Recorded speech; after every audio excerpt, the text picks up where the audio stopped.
လှုပ်ခတ်သွားပေမဲ့ဆုပ်ပြက်မသွားပါစေနဲ့တစ်ပင်ကြီးတွေတောင်မှငှက်တွေနားပြီးပြန်သွားတဲ့အခါအကိုင်းအခက်တွေလှုပ်ခတ်ပြီးကြံခဲ့သေးတာပဲလေနှလုံးသားရှိတဲ့ကိုယ်တွေမှလည်းကိုယ့်ရင်ထဲကိုရောက်လာပြီးမှပြန်သွားတဲ့သူတွေကြောင့်အနေအချင်းခံစားချက်ကတော့ရှိနေမှာပဲပေါ့ကျိုးပဲ့မသွားတာတောင်မှအကိုင်းအခက်လေးတော့လှုပ်ခတ်သွားမှာပေါ့လှုပ်ခတ်သွားပေမဲ့ဆုပ်ပြတ်မသွားအောင်တော့ကြိုးစားရမှာမဟုတ်လားရောက်လာတာလဲသူထွက်သွားတာလဲသူကိုယ့်မူကအတူတူပဲဖြစ်နေရမယ်သူပြောင်းလို့ကိုပြောင်းသူဆောင်လို့ကိုဆောင်သူမကောင်းလို့ကိုမကောင်းဘူးဆိုရင်ကိုလည်းသူ့လိုပဲမူတွေကွဲကုန်မှာပဲပေါ့ဘဝရဲ့လောကဓာတ်ဆိုတာဘာမှတသမတ်ထဲမရှိဘူးလေ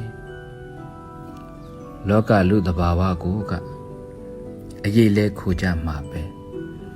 အရေးခွင်ရင်အခက်လဲချိုးကြမှာပဲလိုရင်ရောက်လာမယ်မလိုရင်ပြန်သွားမယ်မခေါ်ပဲလဲရောက်လာမယ်မနှင်ပဲလဲထွက်သွားမယ်အဲ့ဒါကိုသူတို့ပြောင်းတိုင်းကိုပါလိုက်ပြောင်းလိုက်ခံစားနေမယ်ဆိုရင်တော့ကိုပဲပင်ပန်းနေမှာပေါ့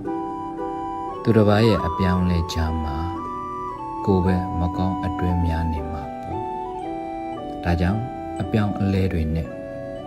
ဘလောင်းပလဲများနေကြတဲ့လောကကြီးမှာဘလောက်ပဲလှုပ်ခတ်ပါစေဆုပ်ပြတ်မသွားအောင်သာနေထိုင်ကြဖို့ပါပဲအကိုင်းအခက်လေးတွေလှုပ်ခတ်သွားပေမဲ့ပင်စီကခိုင်နေရင်လဲကျမသွားပါဘူးအတိုက်ခိုက်တွေဘလောက်များများအသိတတိခိုင်ထားရင်ဘဝဟာရိုင်မသွားနိုင်ပါဘူးတတိရှိဖို့လိုတယ်အသိရှိဖို့လိုတယ်အသိရှိပါတတိမလွတ်ပါစေနဲ့ဘသူတွေဘလို့ပဲလာလှုပ်ခတ်ပါစေလှုပ်ခတ်သွားပေမဲ့ဆုပ်ပြတ်မသွားအောင်တော့ကိုပဲပြုပြင်ထိန်သိမ်းနေကြရမှာပေါ့